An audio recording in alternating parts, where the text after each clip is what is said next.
Hello guys, kahit walang oven pwede. So ito magbe-bake ako ng magbe-bake ako ng banana cake. So ito may dalawang saging na ripe na. Gagawin kong banana cake para di masayang. Durugin lang natin ng tinidor hanggang sa durog na. Parang yung puso mong durog na.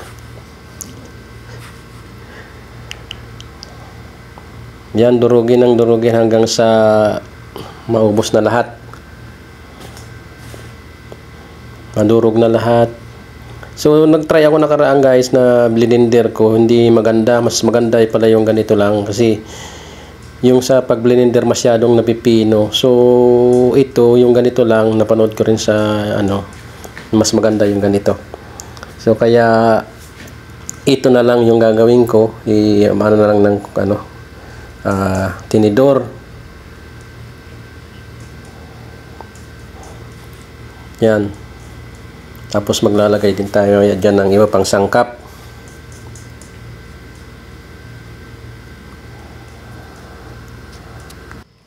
So yun guys, durugin hanggang sa talagang durog na. Tapos, ihahalo na rin yung itlog na dalawang medium na itlog.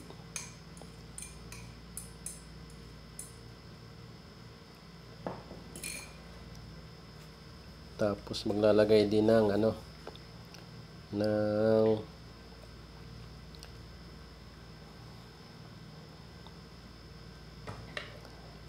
evaporated milk.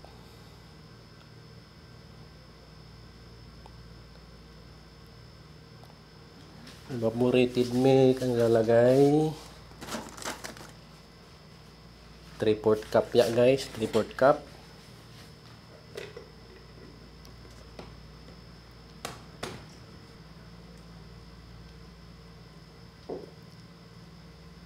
Tapos maglalagay din tayo ng vanilla dyan, 1 teaspoon para pambabala doon sa ng itlog, sa minsan malansa.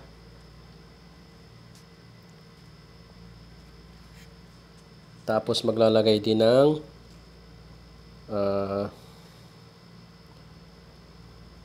cooking oil. 1/4 cup yan guys, cooking oil.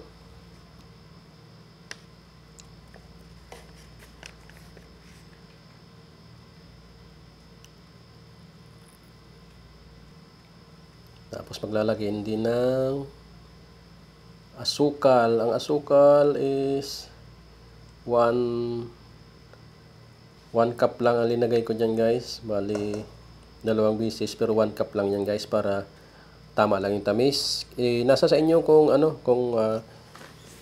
depende sa panlasa nyo kung ilan yung ilalagay nyong asukal, ilang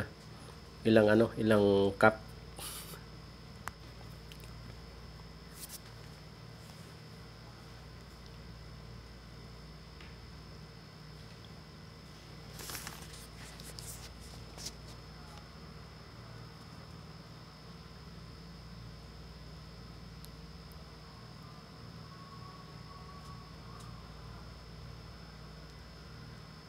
Maglalagay din tayo ng baking soda.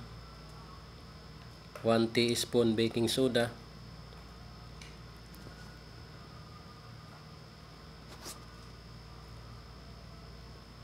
Ayan.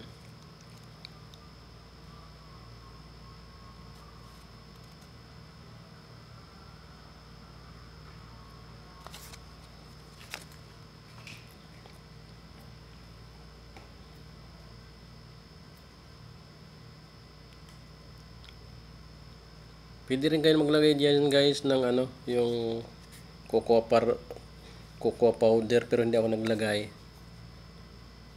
Tapos yan yung asin. 1/2 teaspoon na asin.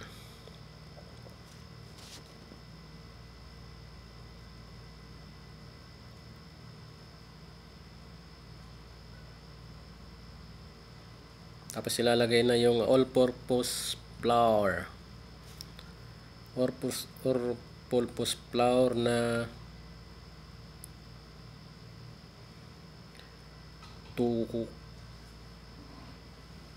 cups guys. Pero ang ginawa ko 1.5 lang. Depende rin sa inyo kung ilang, kung 2 cups o 1.5.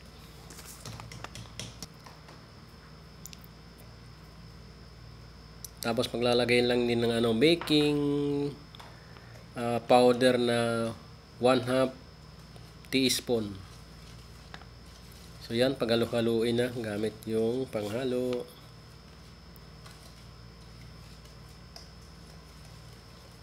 Haluin ng haluin hanggang makuha yung tamang lapot nung nung mga sangkap.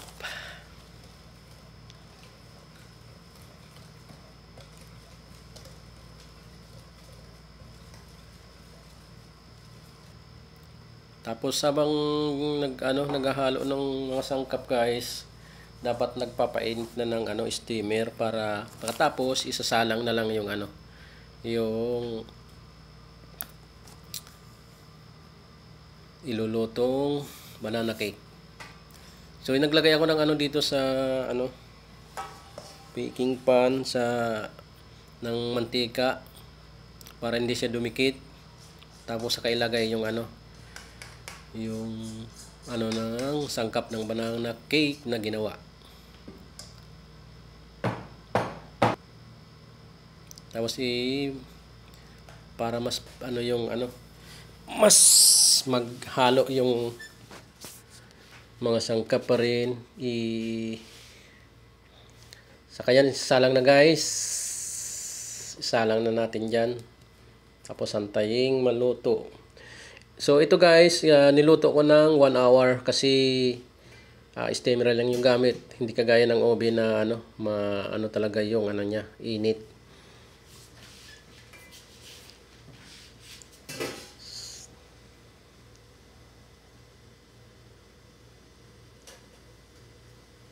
So guys, okay na yung init niya, mainit na mainit na. Isalang na yung banana cake.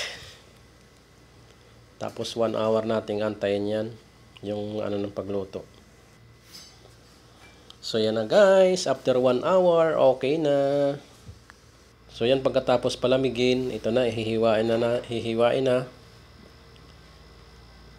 Yan guys, kita nyo naman, kahit walang oven, pwede mag-bake. So hiwain na para makakain na. Gutom na talaga ako guys. Sakto to sa sa merienda.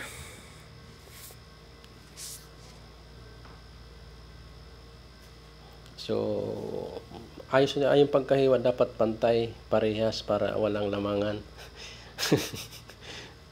So pambaon to guys bukas sa pagpasok sa trabaho. So sakto nga, papasok naman bukas sa trabaho. So libre na, hindi na bibili doon sa kantin. Yan, may pambaon na. Yan guys, fluffy yung niya. Nakarang pagluto ko na blender, hindi ganyan yung ng kitang-kita yung ng saging. So ito ngayon okay, mas maganda. So yan lang pala yung technique niyan. Kailangan ng hindi siya i-blender para mas buo-buo yung ng saging.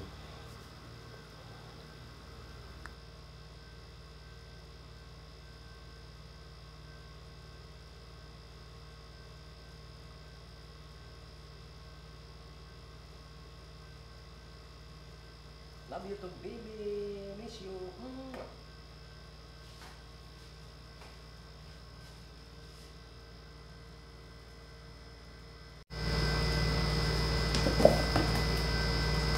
Yan guys, kain na na. Fluffy siya guys, fluffy.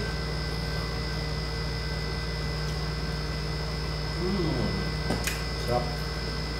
Sama lang yung tamis niya.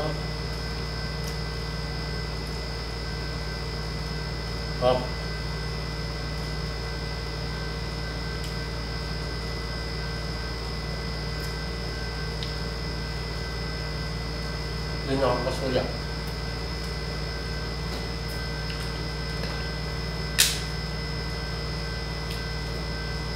Merienda time.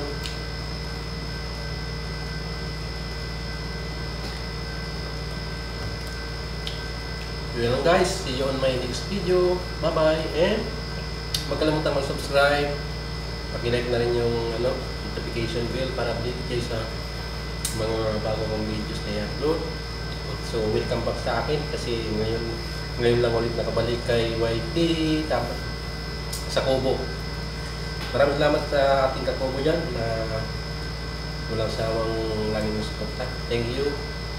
God bless. Bye bye. Keep safe.